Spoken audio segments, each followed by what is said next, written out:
Yoo yaarka fune kam jirtu kabajamtoota daawwattoota Gullallee Miidiyaa Niitwoork odeessaalee keenya kan guyyaa har'aa qabannee jirra. Qopheessee dhiyeessuun kan isin faana turan Bunnaan waa beekote. Isinis hanga xumura sagantaa kiyyaatti akkana faana turtan kabajaan isin affeera.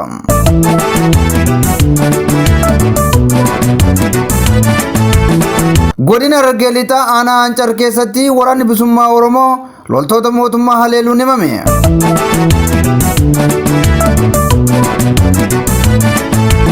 Hidhattoonni faannoo Amaaraa aanaa dharraatti namoota 100 ol ukkaamsanii fudhachuun jiraattonni himan.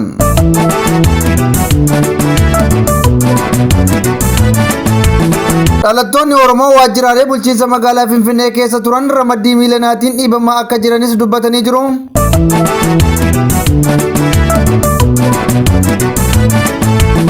Addi bilisummaa Oromoo ABO'n du'aan boqochuu miseensa isaa gameessa Jaal Abdallaa Haji Leellisoo ilaalchisee ibsa baaseen gaddatti dhaga'ame ibsatee jira. Kunneen hangafoota oduu turanii irra deebiin akkam jirtu kabajamtoota daawwattoota Gullallee Miidiyaa Niitwoork.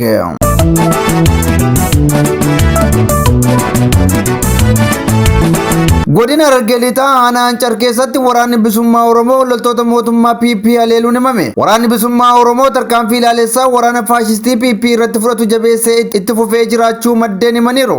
Haaluma kanaan godina Harargee Lixaa aanaa Ancar naannoo bosona gaara Hindiddiitti tarkaanfii waraanni bilisummaa Oromoo fudhateen loltoonni mootummaa hedduun barbadaa'uu fi madaa'uun himamee jira. Tarkaanfii waraanni bilisummaa Oromoo zoonii bahaa humnoota mootummaa PP irratti fudhate kanaan loltoota faashistii PP 16 dhabamsiisuun hedduus madeessuun maddeen naannicharraa himaniiru.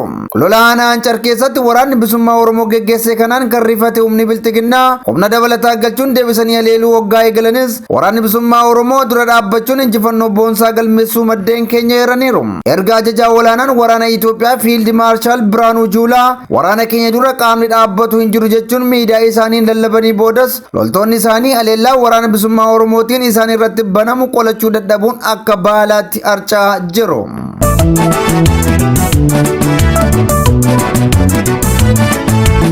Hidhattoonni faannoo Amaaraa aanaa dharraatti namoota 180 ol ukkaamsanii fudhachuu jiraattonni himan. Naannoo Oromiyaa godina Shawaa Kaabaa aanaa dharraatti haleellaa hidhattoonni faannoo torban darbe eegalan itti fufuun jiraattota aanichaa 180 ta'an ukkaamsanii fudhachuun maallaqa itti gaafachaa jiraachuu jiraattonni himaniiru. Haleellaa torban kana hidhattoonni faannoo gandoota aanichaa 3 keessatti raawwataniin lubbuun namoota 9 darbuu fi manneen jireenyaa hedduun gubachuu gabaasaa turuun keenya ni yaadatama. Haleellaan kunis itti fufuun jiraattota 180 ta'an humnoota faannoo Amaaraan butamanii fudhatamuun manneen barnootaa garagaraa keessatti ugguramanii jiraachuu fi tokkoon isaaniif birrii 150 hanga 200 itti gaafatamaa jiraachuu jiraattonni himaniiru. Humni badii faannoo Amaaraa daangaa Oromiyaa cabsee seenuun jiraattota ajjeesaa yeroo jiru kanatti qaamoleen nageenyaa Oromiyaa diina sabarraa deebisuu dhiisanii daa'immanii fi jaarrolee gandoolee Oromiyaa keessa deemuun ajjeesaa jiru.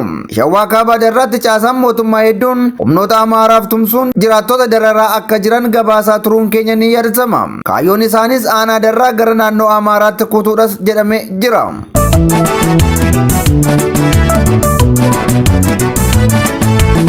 Baankiin daldala Itoophiyaa hojjettoota 200 ol hojiirraa ari'uu beeksisee jira. Baankiin daldala Itoophiyaa hojjettoota 220 kan ta'an hojiirraa ari'uu maddeen baankicharraa ibsaa jiru.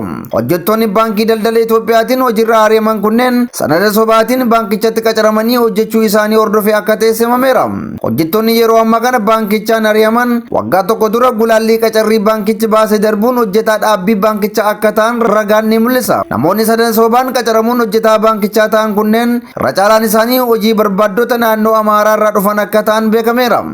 Haa ta'u malee baankichi sakatta'insa ragaalee taasiseen namoota 220 ta'an hojiirraa buqqisuu eeree jira. Waggaa darbe baankiin daldala Itoophiyaa hojjettoota 12,000 qacaruun isaas ni yaadatama.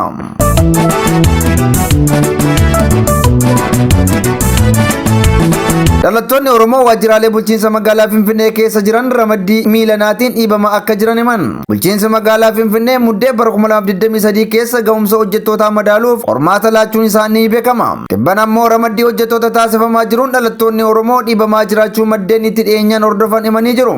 Maddeen magaalaa Finfinnee kutaa bulchiinsa eekkaa irraa odeeffannoo GMN'if kennaniin erga bulchiinsi magaalaa Finfinnee riifoormii hojjettootaa irratti adeemsisuu jalqabee waajjiroota 3 kan ramaddiin itti geggeeffame irratti hojjettoota ramadaman 71 keessa dhalattoonni Oromoo 8 qofa jedhaniiru. Waajjirri IMX kutaa bulchiinsa eekkaatti hojjettoota ramadaman 37 keessa dhalattoonni Oromoo sadii qofa akka ta'es maddeen himaniiru. Akkasumas waajjira bulchiinsa kutaa eekaa keessatti hojjettoota ramadaman 14 keessaa dhalattoonni Oromoo 2 qofa akka ta'anis maddeen keenya himaniiru. Haaluma wal fakkaatuun waajjira industirii keessatti hojjettoota 20 ramadaman keessaa dhalattoonni Oromoo sadii qofa ta'uun beekameera. Bifuma wal fakkaatuun kutaa magaalaa Gullalleettis rakkoo wal fakkaataan jiraachuu maddeen irraa odeeffachuu dandeenyeerra.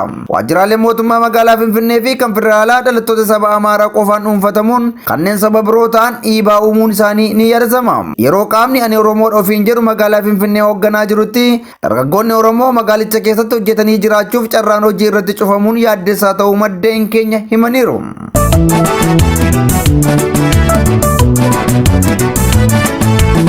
Addi bilisummaa Oromoo ABO'n du'aan boqochuun miseensa isaa gameessa Jaal Abdallaa Haji Leellisoo laalchisee ibsa baaseen gaddatti dhaga'ame ibsee jira.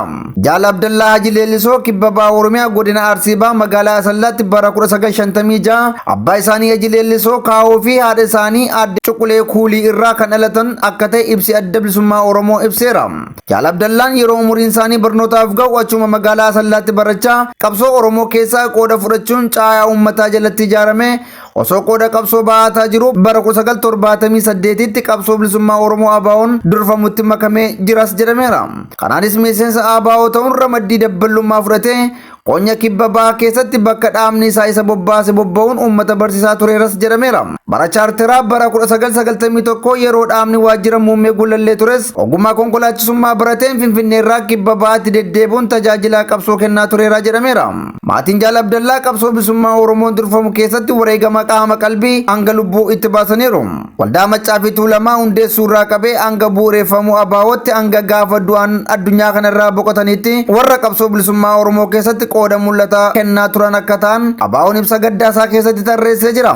Bara 2018 yeroo hoogganni ABO biyya galutti kibba bahaa Oromiyaatti simannaa jila ABO kibba bahaatti bobba'eef taasisuu cinatti jaallan toora sana jiran waliin ta'uun waajjiraaleen ABO godina hanga gandeen baadiyyaatti akka banamuuf gumaachaa akka turan ibsameera. Jaal Abdallaan dhibee irra bubbuleen hospitaala Asallaatti osoo wallaanamaa jiranii gaafa bitootessa 11 bara 2024 wixata darbe waggaa 68ffaa isaaniitti du'aan addunyaarraa akka boqotan addi bilisummaa Oromoo ibseera. Sirni awwaalcha Jaal Abdallaa Haji Leellisoo kibba bahaa Oromiyaa godina Arsii bahaa magaalaa Asallaatti bakka maatii fi hawaasni Oromoo bal'aan argamanitti gaafa bitootessa 12 kibxata kaleessaa raawwatamee jiras jedheera ABO'n. Jaal Abdallaa Haji Leellisoo maatii kan horatan hoggaa ta'u abbaa ilmaan dhiiraa 7 fi dubartoota 3 walumaa galatti abbaa ijoollee 10 akka ta'an seenaan isaanii ibsa ABO'n baaseerraa ni mul'isa.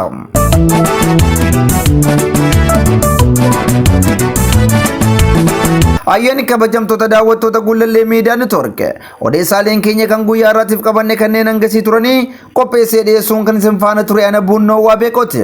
Isinis qophiileen keenya yeroo hundumaa akka isin bira ga'aniif toora YouTube Gullallee Miidiyaa Neetwoork subscribe share like godhaa isiniin jenna. Akkasumas karaa Facebook fi Telegram chaanaalii Gullallee Miidiyaa Neetwoork join follow gochuu hin dagatinaa isiniin jenna. Waan nu daawwattaniif galatooma.